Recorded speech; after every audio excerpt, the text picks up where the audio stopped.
Hello, fellow readers and booktubers. I've been noticing lately that there seems to be a great deal of interest in Stoicism, that wonderful philosophical approach to life that comes to us from antiquity, ancient Greece, about the 4th century before the Common Era, or the 4th century before Christ, if you will. And there are so many books out about Stoicism now. I really can't vouch for any of the more recent books. I saw one recently. It was Stoicism for Dummies. It was one of those yellow paperbacks with a black banner on it. I also saw something called the Stoic Workbook. I don't really know what that's about, but it is interesting to me that this very ancient philosophical attitude has really caught on and gained a lot of traction in the popular culture. And I was kind of wondering why that might be. Philosophy in general has always been, for many people, a source of comfort, some solace, a way of kind of removing yourself from the chaos and despair and troubles of the time. I think that's often been the case. A really good example of that, again, from antiquity, is the Consolation of Philosophy by Boethius. This was written as the Roman Empire was in its final death throes. And Boethius himself was in jail. He was imprisoned, awaiting execution. And he turned to philosophy as the one thing that would give him some comfort. And but why Stoicism in particular? It certainly wasn't the only school of philosophy that came out of ancient Greece. It emerged at about the same time as Epicureanism emerged, which unfortunately has been reduced to eat, drink, and be merry, for tomorrow we die. That's not really Epicureanism, but people always associate it with that. And then the philosophical school of skepticism and cynicism. Those words mean something a little different today, but they do come out of this philosophical view of life. And then there was Stoicism. And Stoicism, it's always been around, it would seem. At times, it's much more dominant than in other times. And I was wondering why that might be. What is it about Stoicism that captures people today? I think, we live in a very dark time right now, a time of great uncertainty. For some people, a very despairing time. We're kind of skimming along the edge of despair. One misstep, we're going to fall into that pit. Especially here in America, we're being slowly crushed under a regime that is hell-bent on destroying institutions that were designed to protect us from tyranny and dictatorship. There's also a horrible lawlessness that's creeping into everything. There's an attempt to erase our shared historical memory and replace it with propaganda and catchy little slogans. There's the current regime seems to applaud cruelty and seems to rule by way of mendacity. It's a fascistic regime for sure. There's no doubt about it. And protests are fine and good, and posting things on media can give people a sense that they do have some voice and maybe hopefully can affect change in some way. But more and more, when it comes down to it, I think for many people, the humane, the kind, and the good among us, it seems like our voices are being drowned out. And fascism is in danger of succeeding. If it does, or even now that it is about to succeed, or we're certainly on the road to that, the question then becomes not so much what can you do about it, is how are you going to live with that? How are you going to live in such a dark, twisted world? And Stoicism, I think for many, offers an answer to that question.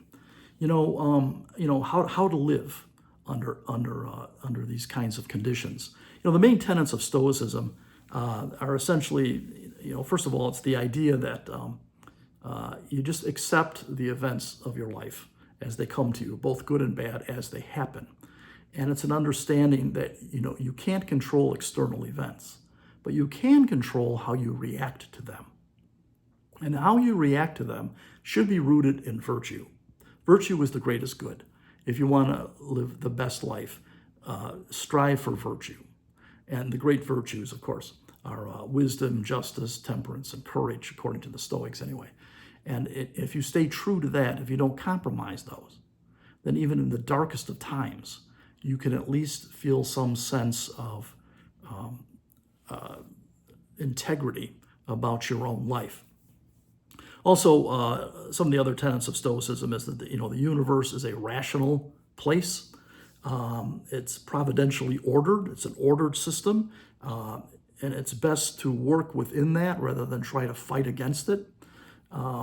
External things like wealth and power and fame, these have no real moral value, neither good or bad in themselves. It's the value that you put on them that makes them good or bad.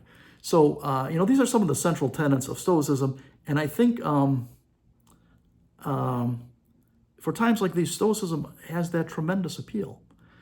Now, for most people, I think the initial embrace of Stoicism will lead people to go back to antiquity and read the original sources.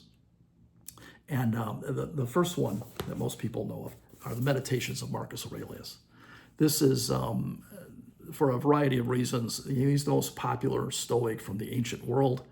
I've read Aurelius's Meditations a number of times. This is a fairly recent translation. This is by Gregory Hayes, I believe. Get the translator's name correct. Translations are very important. The translator has to be very attuned to subtle nuances. Yeah, by Gregory Hayes. I read this fairly recently. In fact, I think I put up a video about it a couple of months ago. And returning to Marcus Aurelius again after a number of years, I was a little disappointed. He seems a bit repetitious, and some of what he has to say, I would question, is that really Stoicism? But I think for a lot of people, they would turn to Marcus Aurelius. Might be a good place to start, maybe, but instead of Marcus Aurelius, I would recommend someone from a little bit earlier in time, and that would be Epictetus. This is the Penguin edition of Discourses and Selected Writings, translated by Robert Dobbin. Epictetus is very good if you want a good, thorough introduction to Stoicism and what it's all about. But I think the best of all, the one that I would recommend to those of you who are looking for some kind of meaning or something that will help give your life some sense of purpose, what I would go with would be Seneca, Letters from a Stoic. Especially this translation. This is by Robin Campbell, Seneca, Letters from a Stoic. This, I think, is perhaps the best, the cleanest, the most approachable, the most realistic explanation of Stoicism. I think for a lot of people, Stoicism can seem a bit aloof, a bit emotionless. Sometimes people think of Mr. Spock from the old Star Trek series. That character wasn't a Stoic, but that idea of, maintaining control of your emotions, being relatively emotionless and approach everything through logic. There's some element of Stoicism in that.